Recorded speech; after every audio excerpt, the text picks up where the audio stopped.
أعوذ بالله من الشيطان الرجيم بسم الله الرحمن الرحيم السلام علیکم ورحمۃ اللہ وبرکاتہ۔ بسم اللہ الرحمن الرحیم۔ محترم سامعین، ناظرین، آج جمعرات ہے، سوال جواب کی مجلس شروع ہو رہی ہے۔ کچھ سوالات آئے ہوئے تھے جن کے جوابات مختصر طور پر دینا ہے۔ 30 مجالس ہمارے مکمل ہو چکے ہیں، یہ 31 مجلس ہے، یعنی کہ 31 مجلس ہے۔ یہ ایک سوال پوچھا جا رہا ہے کہ نامحرم میت کو دیکھنا کیسا ہے۔ سوال اس سے پہلے بھی آیا تھا، جواب وہاں بھی دیا تھا میں۔ تو نامحرم کو دیکھنا یہ شریعت اس کی اجازت نہیں دیتی، یعنی کہ مرد کا انتقال ہو گیا اور اس کو وہ عورتیں جس کے ساتھ زندگی میں زندہ رہنے کی حالت میں نکاح جائز ہے، ایسی عورت نہ دیکھیں۔ اور اسی طریقے سے وہ عورت جس کا اس مرد سے نکاح جائز ہے زندہ رہنے کی حالت میں، اس عورت میت کو بھی ایسا مرد نہ دیکھے۔ تو یہ بہت ہی ضروری ہے۔ آج کل اس کے بارے میں بہت غلطیاں اور بہت ہی بے احتیاطی برتی جا رہی ہے۔ ہمارے یہاں ایک ماحول چل پڑا ہے، کیا ہے، میت تیار ہو جاتی ہے، جنازے کی نماز سے پہلے اس کا منہ کھول دیا جاتا ہے اور اعلان کر دیا جاتا ہے کہ بھئی اگر کوئی دیکھنا چاہے تو دیکھ لے۔ اور وہاں وہ مرد بھی دیکھ رہا ہے جس کے ساتھ اس عورت کا پردہ تھا، اور وہ مرد بھی دیکھ رہا ہے جس کے ساتھ اس عورت کا پردہ نہیں تھا۔ تو یہ اچھی بات نہیں ہے۔ جو احکام مرد اور عورت کے درمیان زندگی میں تھے وہی احکام موت کے بعد بھی ہوں گے پردے کے احکامات میں۔ تو اس لیے ضروری ہے، نامحرم مرد کو عورت دیکھ نہیں سکتی، نامحرم عورت کو مرد دیکھ نہیں سکتا۔ اسی طریقے سے ایک سوال کیا جا رہا ہے کہ مفتی صاحب نئے سال کی مبارکبادی دینا کیسا ہے؟ موقع کے اعتبار سے بہت ہی بہترین سوال ہے یہ، کہ کچھ لوگ کہتے ہیں کہ بھئی دینا ضروری ہے، کچھ لوگ کہتے ہیں دینا حرام ہے۔ تو ان دونوں سے ہٹ کر بیچ کا ایک راستہ یہ ہے کہ بھئی کیوں دیا جا رہا ہے، مبارکبادی کیوں دی جا رہی ہے۔ مبارکبادی دینے والے کی نیت یہ ہو کہ بھئی یہ ضروری ہے، اگر مبارکبادی دیں گے تو ہمارا سال صحیح گزرے گا، تو پھر جائز نہیں۔ لیکن بس اس نیت سے دیتا ہے کہ بھئی نیا سال مبارک ہو، مطلب یہ ہے کہ بھئی دعا دینا ہے اس کا مقصد، کہ بھئی یہ آنے والا سال اللہ آپ کے لیے خیر کا اور برکت کا ذریعہ بنائے۔ تو یہاں شریعت اجازت دیتی ہے نئے سال کی مبارکبادی دینے پر۔ لیکن نئے سال کی مبارکبادی دینا حضرات صحابہ کے زندگی سے کوئی دلیل نہیں ملتی، تو اس لیے بہتر ہے کہ بھئی چھوڑ دیں۔ اگر دینا ہی ہے تو اس کے لیے دعا کریں کہ بھئی آنے والا نیا سال اللہ آپ کے لیے برکت کا، خیر کا اور بھلائی کا ذریعہ بنائے، اس کی اجازت ہے۔ اسی طریقے سے ایک اور سوال پوچھا جا رہا ہے کہ مفتی صاحب اگر کسی نے کرسمس کی مبارکبادی دے دی، اب اس کو معلوم نہیں تھا کہ مبارکبادی دینا جائز ہے یا نہیں ہے، تو اب کیا کرنا چاہیے؟ اس سے پہلے جمعہ کے بیان میں بھی کچھ باتیں ہمارے سامنے آئی تھیں، اور اس کے تعلق سے ایک الگ سے ویڈیو بھی یوٹیوب پر اپلوڈ کیا گیا تھا، کرسمس کی حقیقت اور آج مسلمان کا عمل کیا ہے، اس بات پر۔ تو اگر کوئی بندہ پہلے سے اس کو معلوم نہ تھا مسئلہ، اس نے کرسمس کی مبارکبادی دے دی، تو اس نے گناہ کیا، اب اس کے لیے ضروری ہے کہ وہ آدمی اس گناہ سے توبہ کر لے، توبہ کر لے اور سچے دل سے توبہ کرے تو اللہ رب العزت اس گناہ کو انشاءاللہ معاف کر دیں گے۔ اگر کوئی آدمی جان کر بھی کہ بھئی یہ چیز، یہ بات نہیں بولنا، اس سے ہمارا عقیدہ بگڑ جائے گا، ہمارا عقیدہ خراب ہو جائے گا، یہ معلوم تھا پھر بھی اس نے ہٹ دھرمی میں کیا، تو اس نے بھی گناہ کیا اور بہت بڑا گناہ ہے، یہ حرام ہے بالکل۔ اس سے پہلے میں نے کہا تھا، دو جمعہ کے بیان میں بھی اور ویڈیو میں بھی بات آئی تھی ہمارے سامنے کہ بھئی عقیدے کی جو پوزیشن ہے شریعت کے اندر، اس کا بہت لحاظ رکھنے کی ضرورت ہے۔ عقیدے کے تعلق سے کسی طرح کا کوئی نرم معاملہ اختیار نہیں کیا جائے گا، وہ عقیدہ چاہے اللہ کی ذات سے ہو یا اللہ کے نبی پاک صلی اللہ علیہ وسلم یا دوسرے انبیاء کی ذات مقدسہ سے ہو۔ تو عقیدے سے عقیدے کے بارے میں کوئی نرم مزاجی اختیار نہیں کی جائے گی، اٹل فیصلہ ہے شریعت کا، تو وہی فیصلہ ہم بھی آپ کو سنائیں گے۔ تو اگر کوئی معلوم نہیں تھا اس کو بول دیا، اللہ سے توبہ استغفار کر لے، اور جس کو معلوم تھا پھر بھی اس نے بول دیا ہے، وہ آدمی بھی گناہ میں شامل ہے، بہت بڑا گناہ ہے، اور اس کو توبہ استغفار کرنا ہے، اور پھر اس کو کلمہ توحید احتیاطاً دل کے یقین کے ساتھ پڑھنا ہے۔ اس کے علاوہ اور ایک سوال کیا جا رہا ہے کہ میری بچی بیمار رہتی ہے، اس کے لیے دعا فرمائیں۔ تو یہ دعا کی درخواست کرا رہی ہیں یہ خاتون، تو اللہ رب العزت سے دعا ہے کہ اللہ رب العزت آپ کی بچی کو صحت کاملہ عاجلہ مستمرہ دائمہ نصیب فرمائے، اور تمام ناظرین سے گزارش بھی ہے کہ تمام ناظرین اس بچی کے حق میں دعا کریں کہ اللہ اس بچی کو صحت کاملہ عطا فرمائے۔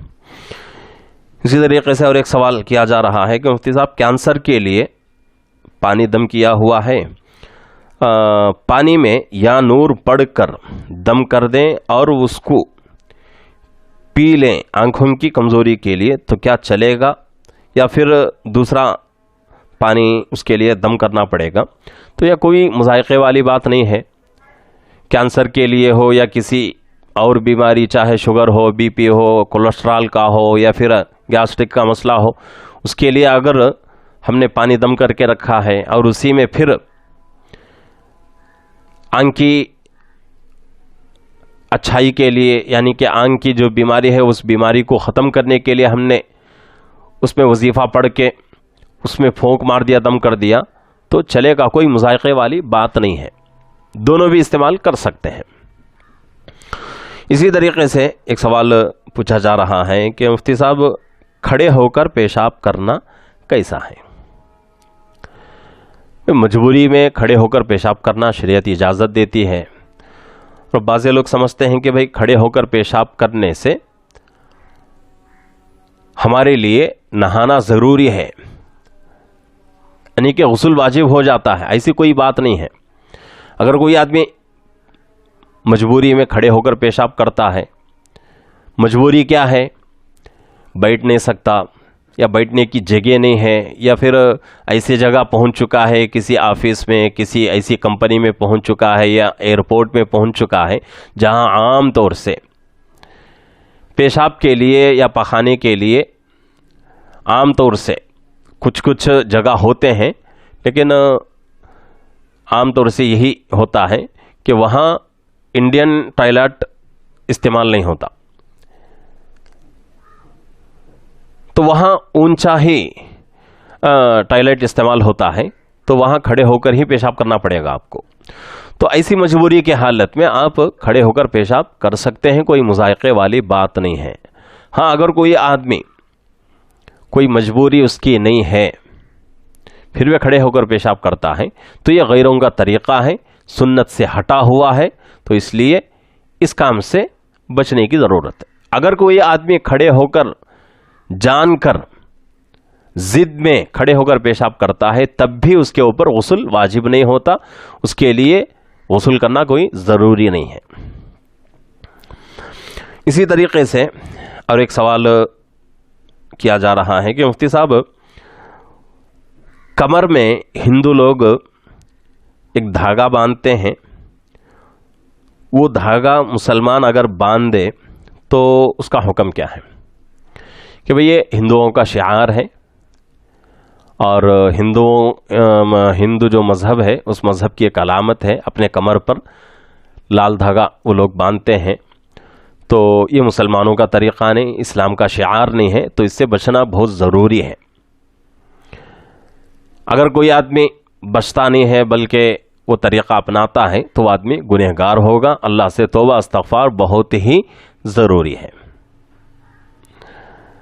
بہت سارے لوگ یہ کام کرتے ہیں، کمر میں دھاگا وغیرہ باندھ لیتے ہیں، تو ان تمام چیزوں سے بچنے کی ضرورت ہے، اس لیے کہ اللہ کے نبی پاک صلی اللہ علیہ وسلم نے حدیث میں ارشاد فرمایا من تشبہ بقوم فہو منہم، جو آدمی دنیا میں جس قوم کے ساتھ مشابہت اختیار کرے گا اللہ رب العزت اس کو اسی قوم سے حشر کے میدان میں اٹھائیں گے۔